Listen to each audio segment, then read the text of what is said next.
চোখে নেই সাধারণ মানুষের মতো আলো, তবুও অনায়াসেই করে যাচ্ছেন কাজ। তাও আবার সাধারণ কোনো কাজ নয়, বিকল হওয়া ইঞ্জিনের জটিল সমস্যার সমাধান করছেন।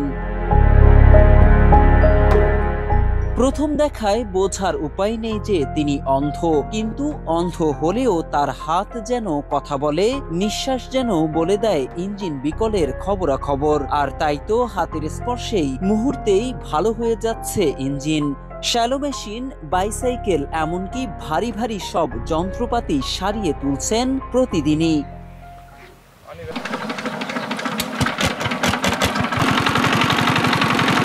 এই বিরল প্রতিভার অধিকারী অন্ধ মেকানিকের নাম জহুরুল ইসলাম মঙ্গল। নামের মতোই প্রতিদিনই তার হাতে মঙ্গল হয় অনেকের। জন্মান্ধ হলেও মেশিনারিজ যন্ত্রপাতির প্রতি তার আগ্রহ ছিল ছোট্টবেলা থেকেই। প্রবল ইচ্ছাশক্তির জোরে শেখা এই কাজ করে চলেছেন জীবনের ৪৫ বছর ধরে। কয়েক মিনিটেই সারিয়ে তোলেন কঠিন যান্ত্রিক সব গোলযোগ। আমি একজন অন্ধ মানুষ হয়েও আমি স্বাভাবিক মানুষের মতো কাজকর্ম করি। এগুলো আল্লাহর মেহেরবানি আর মানুষের দয়ায় মানুষ আমার কাছে কাজ নিয়ে আসে, আমি তাই করে দিই। এগুলো মানুষ উপকৃত হয়, আমি উপকৃত হই। বাংলাদেশের একমাত্র স্মার্ট সিটি বসুন্ধরা এখন আরো নিরাপদ, আধুনিকতায় আরো এক ধাপ এগিয়ে। জহুরুল ইসলাম মঙ্গল আরও জানান, স্বাভাবিক মানুষের মতো কাজ করার তার এই দক্ষতা সৃষ্টিকর্তার এক বিশেষ নিয়ামত। নিজের ইচ্ছা শক্তির দ্বারাই তিনি করেন তার কাজগুলো। আমি কতটুকু মানুষের সেবা দিতে পারি সেটাও জানি না, হয়তো মানুষের সম্পূর্ণটুকু দিয়ে পারি না আমি, তো যতটুকু পারি আমি ততটুকুই নিয়ে আমি আলহামদুলিল্লাহ যে মানুষ আমার কাছে যতটুকু আসে আমি তাদের সেবা দিই। এই কাজগুলো আমার ইচ্ছা শক্তির দ্বারাই হয়। আমার আসলেই যে এটা হচ্ছে আল্লাহ তাআলা আমার দান করেছে একটা নির্দিষ্টভাবে। শুধু শ্যালো মেশিন মেরামতি নয়, টিউব ওয়েল, পানির পাম্প স্থাপন, বৈদ্যুতিক কাজ, এমনকি কৃষিকাজও করে থাকেন দৃষ্টিহীন জহুরুল ইসলাম মঙ্গল।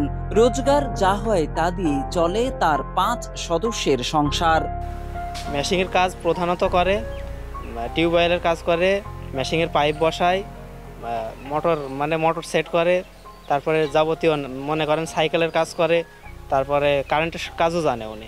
আমরা সাধারণ মানুষে যেটা না করতে পারে, ওপর আল্লাহর কুদরত হিসাবে উনি চোখে না দেখা সত্ত্বেও ওটা মেরামত করে থাকেন। সাইকেল সারা থেকে শ্যালো মেশিন, এমনকি কলের পাইপ পর্যন্ত উনি পুঁতে থাকেন। সে অন্ধ, সব হাতের ইশারায় সব কেউ একটু বুঝতে পারে। নাট হাতে নিলে বুঝতে পারে যে এটি কোন জায়গার নাট। যে নাটই হোক আপনি চেনবেন না, কিন্তু আপনি এসে যদি বলেন আমার এত নাট দাও, ও হাত দিলে বুঝতে পারবে এই নাটটা এত নাম্বার নাট। যেখানে সাধারণ মানুষের কাছে সামান্য প্রতিবন্ধকতা ব্যর্থতার অজুহাত হয়ে দাঁড়ায়, সেখানে চুয়াডাঙ্গার আলমডাঙ্গা উপজেলার বাসিন্দা জহুরুল ইসলামদের মতো মানুষেরা সফলতার শিখরে পৌঁছেছে অদম্য মনোবল ও চেষ্টায়। তার দক্ষতা, অভিজ্ঞতা ও নিষ্ঠা হাজারো মানুষকে দিচ্ছে অনুপ্রেরণা। জানাচ্ছে প্রতিবন্ধকতা সাফল্যের পথে বাধা নয়, বরং চেষ্টা ও ইচ্ছাশক্তি মূল চাবিকাঠি।